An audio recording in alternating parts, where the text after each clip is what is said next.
سوال یہ پوچھا گیا ہے کہ زندگی میں ہی کیا کسی اپنے باپ ماں یا کسی بھی مورث سے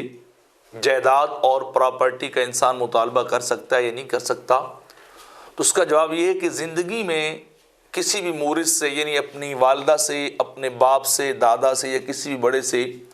انسان میراث اور جائیداد کا مطالبہ نہیں کر سکتا، نہ ہی انہیں کسی طرح پہ انسان جو ہے فورس کر سکتا ہے کہ آپ مجھے دیں ورنہ میں یہ کر دوں گا وہ کر دوں گا، تو یہ ناجائز ہے، کیونکہ زندگی میں وہ لوگ اپنی جائیداد، اپنی پراپرٹی کمائی کے مالک ہیں، اور جب وہ فوت ہو جائیں گے تو پھر شرعی طریقے اور شرعی حصوں کے مطابق جو ہے وہ جائیداد تقسیم بھی کی جائے گی اور سارے ورثاء کو جو ہے وہ دی جا سکتی ہے۔ اسی طرح ایک اور سوال یہ کہ اگر والد اپنی زندگی میں ہی اپنی ساری جائیداد تقسیم کر دے اپنے بیٹوں میں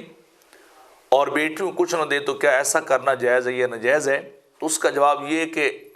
اپنی زندگی کے اندر والد یا والدہ یا کوئی اور بڑا جو ہے وہ اپنا مال دے گا تو وہ میراث کی تقسیم نہیں ہوتی، بلکہ وہ کیا ہوتا ہے، وہ عطیہ اور تحفہ گفٹ ہوتا ہے، اور اس کے بارے میں حکم یہ کہ آقا علیہ الصلوۃ والسلام نے ارشاد فرمایا کہ طائف کو دیتے وقت اپنی اولاد میں تمہیں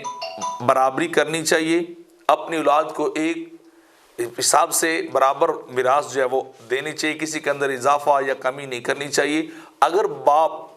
اس طرح کرے کہ اپنے بیٹوں کو، یعنی میل اولاد کو یہ ساری چیزیں جو ہے وہ ان کو گفٹ کر دے اور بیٹیوں کو چھوڑ دے، تو یہ باپ کا ان کے ساتھ ظلم ہوگا اور باپ نے ناجائز کیا ہے، جو کسی طرح بھی درست نہیں ہے۔